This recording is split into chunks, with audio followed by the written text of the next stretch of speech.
Welcome everyone. In this lecture we are going to see the Mobius mu function. So firstly we define how the function mu function is defined, and then we see the example on it, and as like that we have shown that the sigma function, tau function, also phi function are all arithmetic function and they are multiplicative function. In the same way we have that Mobius mu function is also an arithmetic function because it is defined on a positive integer, and also it is multiplicative function. Okay, so let's see what is the definition of a Mobius mu function. So we let n be a positive integer. We define the Mobius mu function. Mobius mu function as follows. That is, we define mu of n will be equal to 1 if n equal to 1. That is, when n is equals to 1, then we have Mobius mu function of 1 will be equal to 1. It is equals to minus 1 to the power m if n will be in the form p1 into p2 and so on up to pm. That is in a prime factorization form, where p's are distinct primes, and it is equals to 0 if p square divide n for some positive, that is for some prime p. Okay, that is if p square is divide n, then we have mu of n will be equal to 0, and if n will be in the form of a prime numbers where all the primes p1, p2 up to pm are distinct, then we have the number of primes power of is a power of minus 1. Okay, so mu of n will be equals to 1 when n in this form, that is in equals to 1. Mu of n will be equals to minus 1 to the power f if it is in the form of the distinct prime and they are total m in number, and it is equals to 0 if p square divide n, that is for any prime if the number is dividing n, that is square number is dividing n, then the mu of n will be equals to 0. So alternatively we define the Mobius mu function as alternatively mu of n will be equals to 1 if n equal to 1. Okay, and it is equals to minus 1 to the power m if n is a square free number, square free with m prime number, or we can say factors, that is n is factorized into a m prime factors and it does not include a square number. Square free means it does not have a square number. For example, it does not contain 4, then we have it is minus 1 to the power m, or it is not equals to 0. Okay, if it contains 4, then this 4 is a square number, and in that case we have the mu function will be equals to 0. That is if n is here square free. Okay, and if n has a square factor which is larger than 1, then it is equals to 0. So we write here if n has square factor larger than 1, then the mu function will be equal to 0. Okay, and also we can write here mu of p will be equals to minus 1 to the power 1. Okay, so from this definition we can take if n is a prime number, okay, when n is prime. So from the definition we can write this, and when n is a prime, mu of p will be equals to, because n is a prime and therefore it can factorize into n equals to p only, and therefore we can here apply minus 1 to the power 1, and therefore it is minus 1, and mu of p to the power k will be equals to 0 when k is greater than 1. Okay, because mu to the power pk means when k is greater than 1, then here p square must divide p to the power k, because k is any integer which is greater than 1. So p square divide p to the power k. Okay, and therefore using this property that whenever p square is dividing n for some p, then Mobius mu function will be equal to 0. That is, it contains a square factor. It has a, this number p to the power k has a square factor, and therefore by definition mu function, that is Mobius mu function, is 0. Okay, so from the definition we see the example that what is the mu of 1?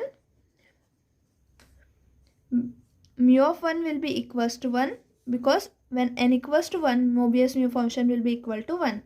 So mu of 1 will be equals to 1. Mu of 2 will be equal to, because 2 is a prime number. Okay, so by the second definition, that here the square number is not present. Okay, so it is minus 1 to the power the number of prime it contains. It contains only one prime, so minus 1 to the power 1, and therefore minus 1 to the power 1 is minus 1. Okay, so mu of 2 will be equal to, mu of 2 will be equals to minus 1, mu of 3 will be equals to minus 1, mu of any prime p will be equals to minus 1. That is, mu of 7 will be equals to minus 1, and so on. Mu of 11 will be also equals to minus 1, because mu of any prime number will be equal to minus 1 according to the definition. Okay, now we see some more examples that mu of 6 will be equals to what? So mu of 6 will be written as mu of 2 into 3, and the factorization of 6 contains 2 and 3. So here the factorization has two terms. Okay, that is, for example, here p1, p2 up to vm, there are m distinct prime. Then we have the Mobius mu function is minus 1 to the power m. So here in the same way we have mu of 6. Here the prime factorization will be, the distinct prime will be 2. So we have minus 1 square. Minus 1 square will be equals to 1. So mu of 6 will be equal to 1. What is mu of 18? Mu of 18 will be equals to mu of 9 into 2. That is equals to mu of 3 square into 2. So here in the factorization of 18, we have the prime factorization which contains a square number. That is, 9 is our square number. Okay, so mu of 18 will be equals to, if n has a square factor larger than 1. So here 3 square, since 3 square divides 18, so 18 has this square factor, right? And therefore by the definition, when it contains a square factor, that is, when the integer contains a square factor, then mu of 3 square will be equal to 0. Okay, so if it has a square factor, then mu of that number will be equal to 0. If it does not have a square factor, then the number of distinct prime in that factors will be the power of minus 1 to the power m, and therefore the mu of n will be equal to minus 1 to the power m. Also note that here in the form of theorem that the Mobius mu function is multiplicative. Mu function is multiplicative. What is mean? Mu of m into n will be equals to mu of m into mu of n. Okay, so this is a notation of mu here. So mu of m into n will be equals to mu of m into mu of n whenever the GCD of m comma n will be equals to 1. Okay, so the Mobius mu function is multiplicative.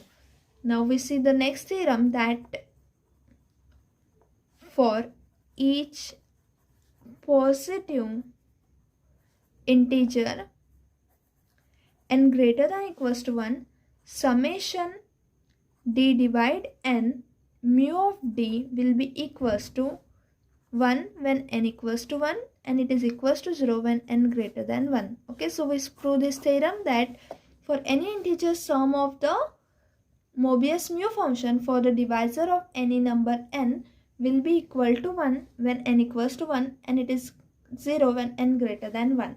Okay, so we see the proof. So we have for n equals to 1, what we have, n equals to 1. So the number of divisors of 1 will be 1 itself. Okay, so that is equals to mu of 1 only. So this sum will be equals to mu of 1 because the d is the divisor of 1. Here the summation is running over the divisors of the given integer. So because 1 has only one divisor, therefore this is equals to mu of 1. And now we assume the second case, that is when n is greater than 1. Okay, so assume that. Also here we know that the mu of 1 will be equals to 1. Okay, so for n equals to 1, we have this summation will be equals to 1. Now we assume n is greater than 1 and we let the function f of n will be equals to summation d divides n mu of d. Okay, that is we define this summation d divides n mu of d as denoted as capital F of n.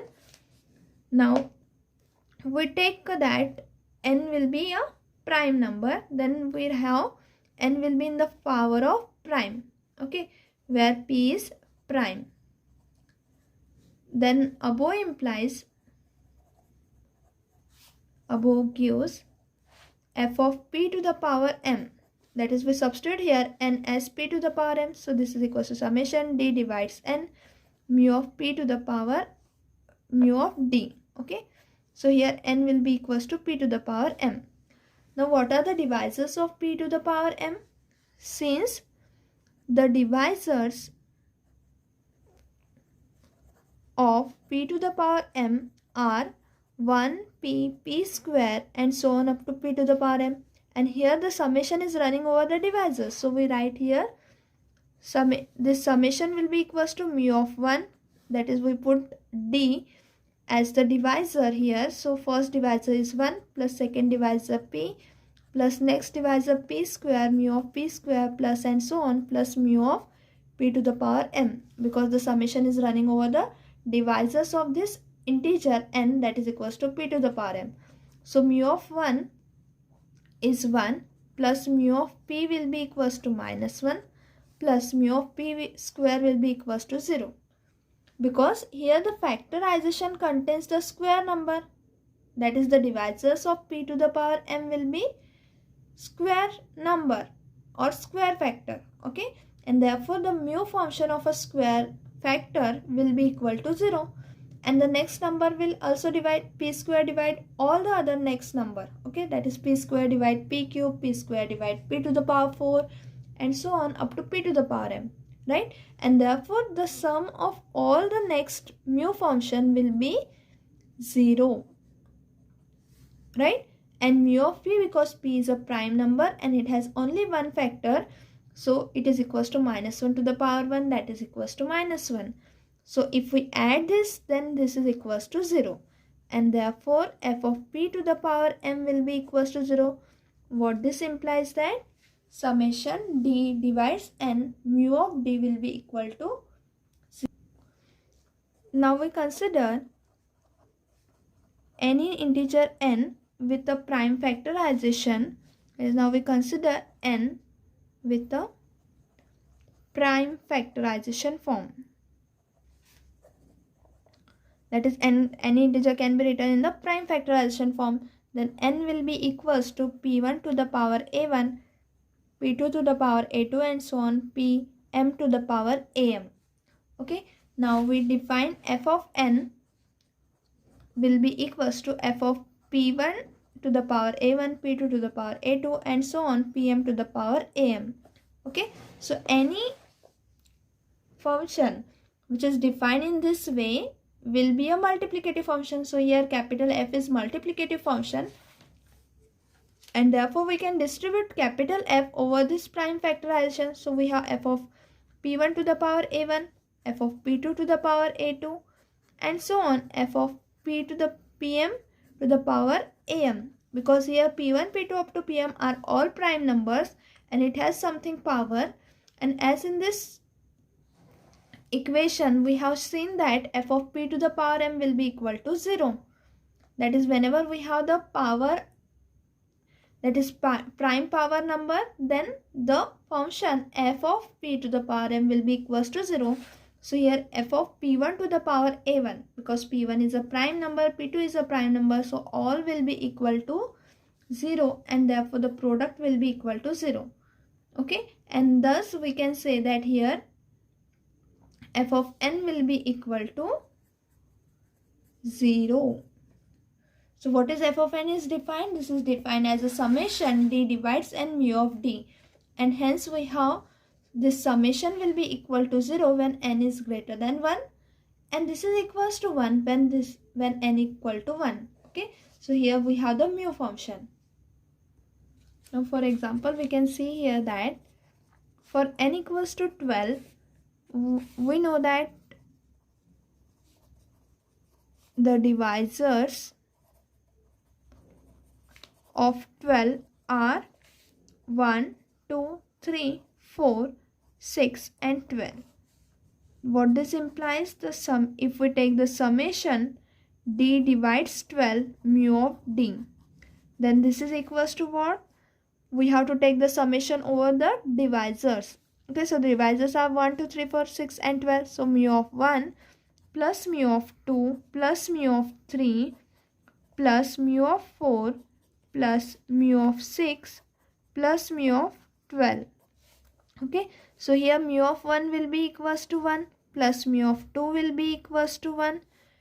Mu of 2 will be equals to minus 1 plus mu of 3 will be equals to minus 1 plus mu of 4, because it divide, mu of 4 will divide the that is 4 is dividing this 4, so it is a square factor. 4 has a square factor, and therefore the mu function will be 0, plus mu of 6, because 6 will be written in the form 2 into 3, so there are 2 prime factors the number 6 have, and therefore we can say that here we have minus 1 to the power 2 plus mu of 12. It again, 12 has a square factor, that is 4 divides 12, and therefore it has a square factor, and therefore the mu of 12 will be equal to 0. If we sum here, so 1 and minus 1 get cancelled, minus 1, and here it comes out to be 1, so 1 and minus 1 get cancelled, so we have this sum will be equals to 0, and therefore we can see here that whenever d divides 12, mu of d, that is Möbius mu function, will be equal to 0. Okay, that is when n is greater than 1, and for n equal to 1 we have it is equals to 1. So in this way we have seen about the Möbius mu function. There are some Möbius inversion formula that you can refer from the textbook. Okay, thank you everyone.